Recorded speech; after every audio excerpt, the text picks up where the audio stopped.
Y el presidente de Bolivia, Evo Morales, se ha impuesto en las elecciones con un apoyo de las urnas entre un 59,5% a un 61% según los sondeos de última hora. De confirmarse estos datos, el recuento oficial, ¿cierto? Morales va a gobernar entre el 2015 y el 2020 en su tercer mandato, que lo va a convertir en el presidente que más tiempo ha estado en el país, en la nación, ¿cierto?, andina. René Arriagada nos cuenta. Bolivia salió a decidir este domingo la continuidad de un líder que aspiraba a su tercer mandato y que en los sondeos preliminares aparecía como claro favorito.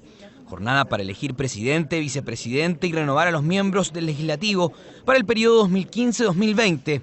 Desde temprano y después de votar, Evo Morales convocó a sus compatriotas a acudir a las urnas y destacó el masivo voto de los inmigrantes residentes en 33 países. Mientras su mayor adversario, Samuel Doria, empresario cementero que representa el Frente de Unidad Nacional, aseguraba que las encuestas previas no le preocupaban. Las encuestas tienen un error de 33% y por eso estamos con mucho optimismo de que hoy va a ser un día histórico. Prácticamente ya votaron nuestras hermanas y hermanos después de tantos años de espera. El llamado voto al exterior se ha cumplido. Un voto que en Costa Rica deberá repetirse en 2 semanas más por la denuncia del robo de algunas urnas. A pesar de esto, en Bolivia y en el resto de los países, la votación se llevó con relativa normalidad, tal como ocurrió en Santiago y en las representaciones diplomáticas de Antofagasta, Arica, Calama, Iquique y Valparaíso, donde se expresaron quienes están a favor de un cambio en Bolivia y quienes ven con buenos ojos la continuidad de Morales. Ha llevado adelante al país en muchas cosas y estoy a gusto con él. Que sea una persona que vea, que nos saque de todo lo que estamos pasando, lo que hemos pasado este tiempo. Según las primeras estimaciones y conteos a pie de urna, Morales obtendría un apoyo de entre el 59,5% y el 61%, lo que le daría el triunfo en primera vuelta.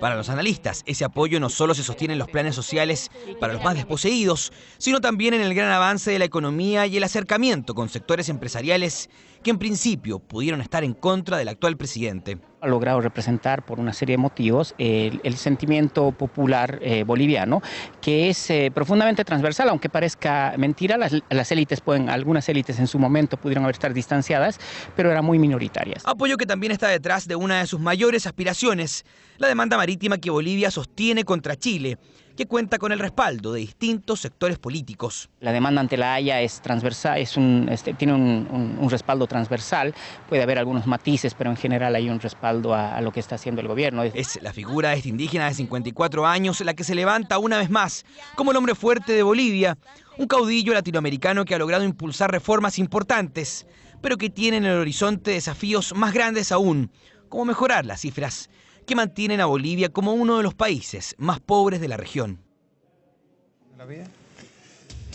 Bueno, queremos hablar de este tema que está en desarrollo todavía hasta ahora, pero con una confirmación de la reelección ya de Evo Morales. Nos encontramos junto a Máximo Quitral, analista internacional de la Universidad Arturo Prat, magíster en estudios internacionales de la Universidad de Santiago, candidato a doctor en una universidad de la Universidad Nacional San Martín de Buenos Aires, Argentina, historiador, politólogo, columnista del Dínamo, El Mostrador, lo vemos ahora de panelista en Radio La Clave, tuitero.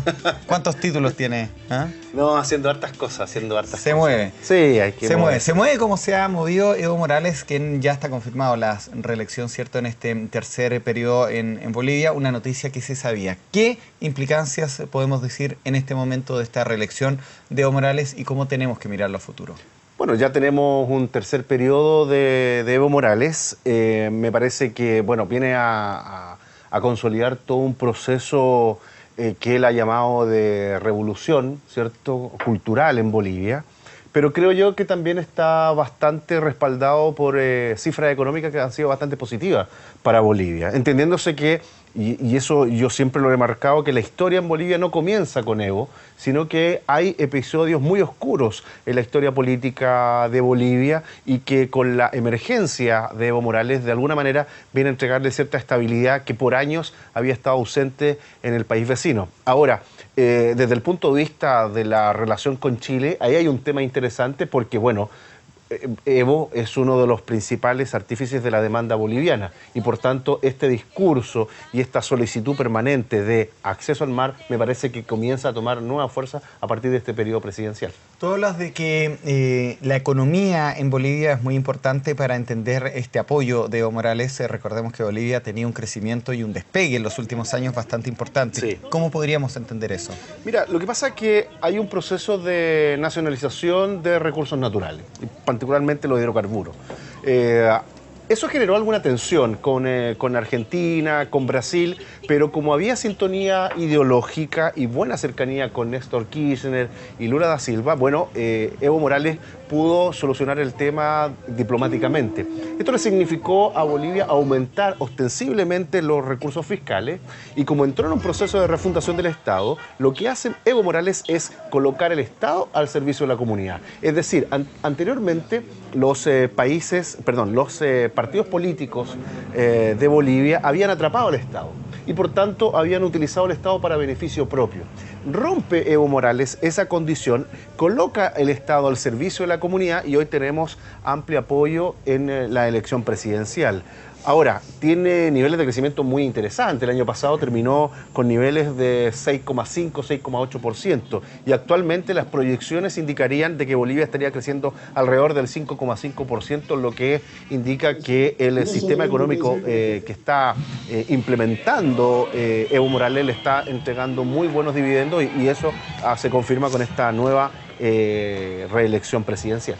Ahora, ¿por qué Evo Morales ha dado una estabilidad a Bolivia? Recordemos que Bolivia era un país que hasta los últimos años tenía más presidentes que años de vida independiente, con una sucesión de golpes de Estado bastante tristes, con presidentes que ni siquiera hablaban bien el español. Evo Morales llega a gobernar Bolivia y comienza a dar una estabilidad. ¿Cómo se entiende que se haya mantenido tanto en el cargo y la figura que ha tenido Evo Morales para darle una estabilidad, ¿cierto?, a esta nación que, como lo decía, tenía una sucesión de presidentes bastante alta? Bueno, logra una base de apoyo muy amplio. Yo creo que eso le permite tener, podríamos llamar, la suficiente posibilidad de convocar a distintos sectores que se habían sentido marginados de la política. Entendiéndose que Bolivia tiene un alto porcentaje de indígenas dentro de la población. Por tanto, ese grupo, ese grueso de la población no se sentía partícipe de los procesos electorales. ¿Qué es lo que hace Bolivia? Morales los incorpora al debate político, los hace partícipe de una nueva alianza creando un partido político como es el MAS. Por tanto, ahí rescata un poco la esencia de la historia de Bolivia, se posiciona como el candidato y pasa de un discurso que podríamos decir bastante conflictivo con las oligarquías políticas de Bolivia a transformarse en un estadista. Se posiciona internacionalmente y ahora es una figura política muy importante en Bolivia que ha generado estabilidad. Y lo más curioso, Cristian, dentro del análisis y dentro de los resultados, es que normalmente Evo tenía una relación muy compleja con la media luna, llámese Santa Cruz, Pando, Beni. Pero en esta elección... ¿A qué le llamas media luna? Son los sectores más ricos de Bolivia y que consideraban que las políticas públicas que estaba asumiendo el presidente Morales de alguna manera perjudicaban sus intereses. Esta media luna está conformada por Cobija, por Pando, Beni, Santa Cruz. Santa Cruz, recordemos que el 2007 se levantó en un momento determinado y generó un proceso de consulta popular para entrar en podríamos decir, un escenario de autonomía, ¿no? Y obviamente contrario a las decisiones de Morales. ¿Qué es lo que ocurre hoy? Que esos sectores apoyaron enormemente a Evo Morales y, por ejemplo, en el caso de Santa Cruz, más del 50% de la población apoyó el proyecto de Evo. Por tanto, lo interesante es que además los sectores que eran oposición al proyecto de Evo hoy son parte del gobierno y se sienten de alguna manera en sintonía con las políticas aplicadas. Tenemos declaraciones de última hora con el presidente Evo Morales ya reconociendo su triunfo, su reelección. Las invito a escuchar de inmediato.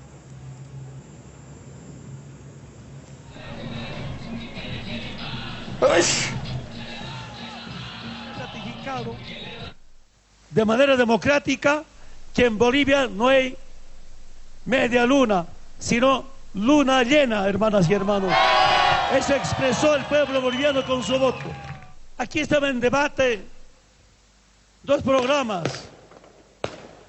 la nacionalización frente a la privatización, y nuevamente con más del 60% gana la nacionalización.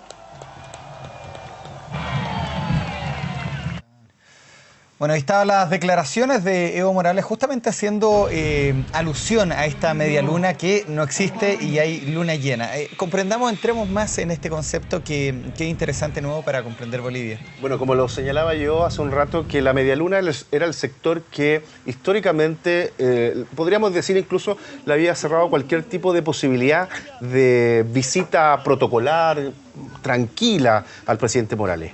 Y por tanto se transformaron en un momento determinado en los sectores opositores a la gestión del presidente Morales, por considerar que su política, una política socialista, antiimperialista, ¿cierto?, anticolonialista, tocaba sus intereses. Y como tocaba sus intereses, bueno, ellos consideraban que el proyecto de Morales los iba a perjudicar desde el punto de vista de la mantención de algunos regalías políticas y también económicas. Tenemos algunas preguntas de Twitter, Max, para aprovechar también tu condición de activo historiador en las redes sociales. Muchas gracias. Fernando Pérez hace esta consulta y Max la va a responder.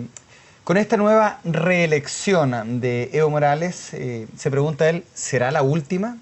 ¿No ha visto posible sucesor que continúe con el camino que traza? Yo no sé si tenemos la posibilidad de poner esto en la pantalla para que se vea bien el tuit.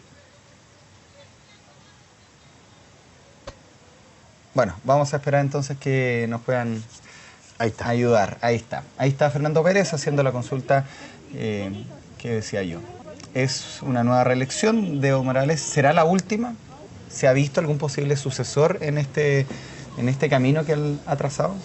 Es una pregunta interesante. Bueno, la habíamos discutido hace un rato atrás internamente en términos de que... Fuera de pantalla. Exacto, fuera de pantalla, en términos de que había que estar muy atento si efectivamente el presidente Morales lograba los 2/3 del Parlamento para poder hacer una modificación constitucional. ¿Qué quiero decir con esto? Que para que el presidente Morales pueda mantenerse por mucho tiempo en el poder requiere de una modificación constitucional. Pero para hacer esa modificación constitucional requiere de tener mayoría parlamentaria, que es más o menos 2/3 del Parlamento. Según los últimos datos, los últimos sondeos, aparentemente el presidente Morales tendría los 2/3 y eso le permitiría hacer una modificación constitucional. Esa modificación constitucional significaría reelección permanente, es decir, que él podría participar del proceso electoral sin ningún inconveniente. Claro, hay que explicar algo a la gente. La Constitución boliviana permite que el presidente esté durante 2 periodos solamente al mando del país. Evo Morales cumple estos 2 periodos, pero el día de hoy comienza un tercero.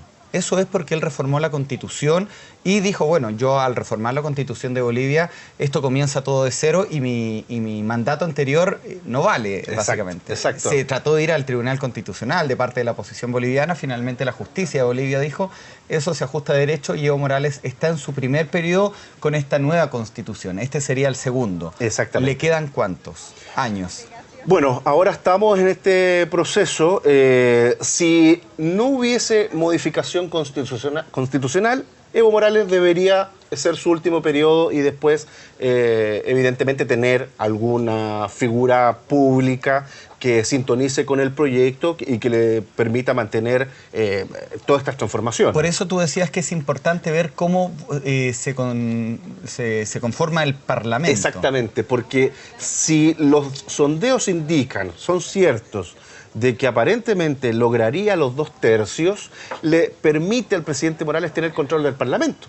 Y por tanto, al tener control del Parlamento, puede hacer las modificaciones constitucionales que le permitan ser el eterno candidato. Algo que no pudo hacer Cristina Fernández de Kirchner. Exactamente. O sea, en octubre del año pasado ya sabíamos que a Cristina se le venía pesada la pista porque no logró la mayoría parlamentaria. Exacto. Por tanto, bueno, en el caso argentino, Cristina va a tener que buscar alguna figura que pueda continuar el proceso kirchnerista, entendiéndose que hay una disputa seria dentro del peronismo, que es los peronistas versus el kirchnerismo en el fondo, pero son todos peronistas. En el caso del presidente Morales, si logran los 2 tercios, que eso yo creo que mañana lo vamos a tener con total certeza, si logra tener los 2 tercios, yo creo, te aseguro que va a haber un cambio constitucional que le permita ser el candidato eterno en Bolivia para seguir impulsando las transformaciones sociales que se vienen gestando desde el 2005-2006 aproximadamente. Cerremos la entrevista con las implicancias para Chile. Es parte de la pregunta que hace Marie-Louise Duhalde. Dice, ¿cuáles son a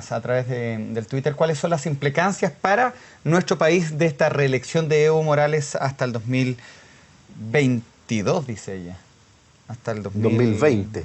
2020 tenemos... 2020, claro. Próximos 6 años. Exactamente. 2020. Bueno, la principal implicancia desde el punto de vista internacional es que vamos a tener un presidente que va a insistir con la salida al mar. Eso hay que tenerlo absolutamente claro, porque está dentro de la Constitución y porque además cuando Bolivia presenta su memoria a la Corte Internacional de Justicia, también lo hace el presidente Morales, en un gesto absolutamente simbólico. Por tanto, el mantenerse en el poder va a significar que las relaciones internacionales, y puntualmente el caso con Chile, van a estar mediatizadas por el acceso al mar. Y por tanto, esta presentación a la Corte Internacional de Justicia también va a significar que le dé un nuevo impulso al discurso reivindicatorio por parte del presidente Morales y por tanto Cancillería, me parece, a mi modo de ver, va a tener que hacer una lectura correcta en términos de que va a tener que presentar algún tipo de hoja de ruta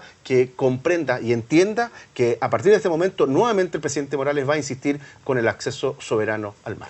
¿Hay una utilización política de parte de Evo Morales de esta salida al mar boliviana? ¿Tú lo consideras así? Yo, sinceramente, Cristian, si Evo Morales durante todos los sondeos hubiese tenido o hubiese marcado menos del 40%, habría entendido que utilizar la política exterior para beneficio de su política interna me hubiese parecido sensato, entenderlo en esa lógica.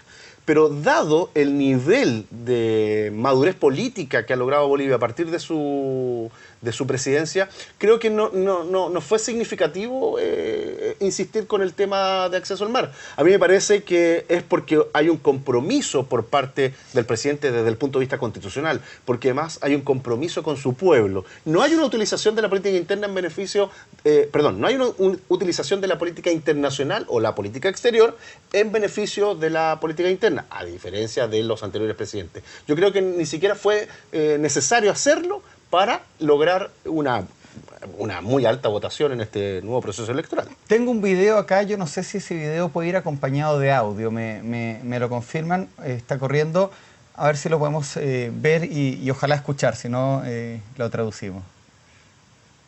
Ahí está el presidente Evo Morales en el podio del Palacio, acompañado del vicepresidente Álvaro García Linera. No, desgraciadamente no se puede escuchar, pero le dedica este triunfo tanto a Fidel Castro como a Hugo Chávez.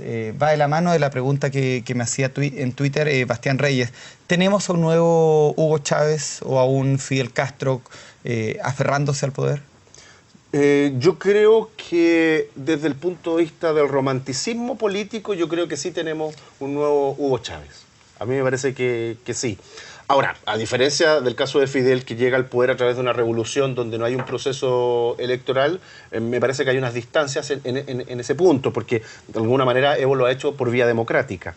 Pero creo yo que está o podría eventualmente Evo Morales transformarse en una nueva figura política latinoamericana, reemplazar quizás a la importancia que obtuvo en un momento determinado Hugo Chávez.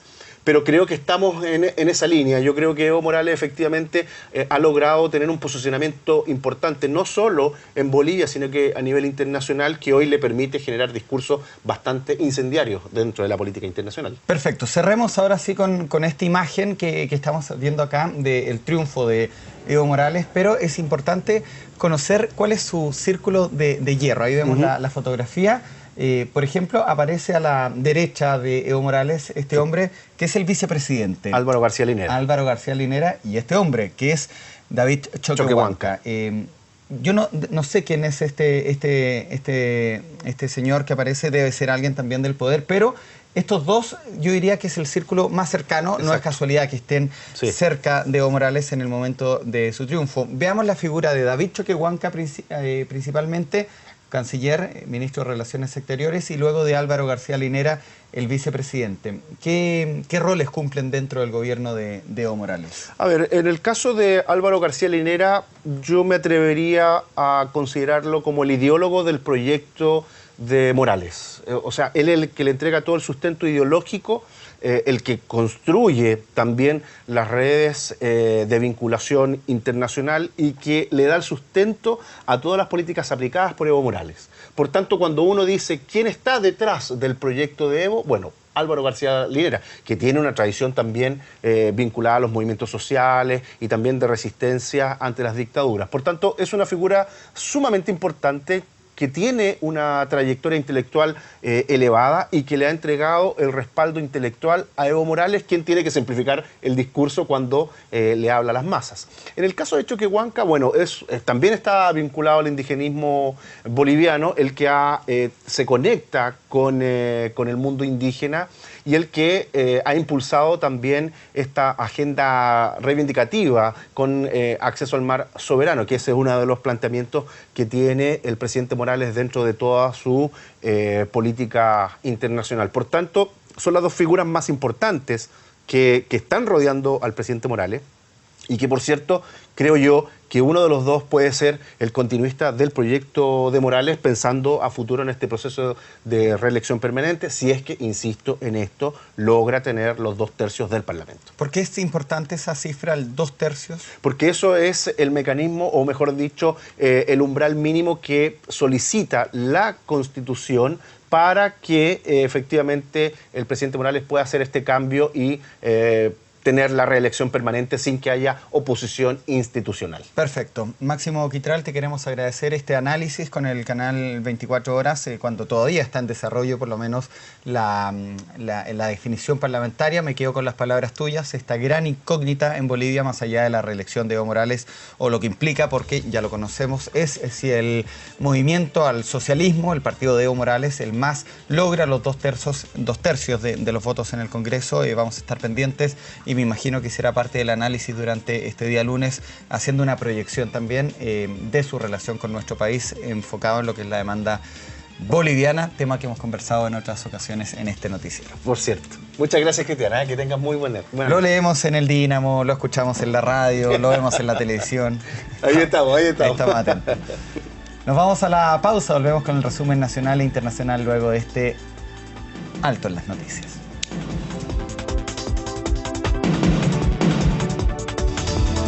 Votar. Evo Morales convocó a sus compatriotas a acudir a las urnas y destacó el masivo voto de los inmigrantes residentes en 33 países. Mientras su mayor adversario, Samuel Doria, empresario cementero que representa el Frente de Unidad Nacional, aseguraba que las encuestas previas no le preocupaban. Las encuestas tienen un error de 33% y por eso estamos con mucho optimismo de que hoy va a ser un día histórico. Prácticamente ya votaron nuestras hermanas y hermanos después de tantos años de espera. El llamado voto del exterior se ha cumplido. Un voto que en Costa Rica deberá repetirse en 2 semanas más por la denuncia del robo de algunas urnas.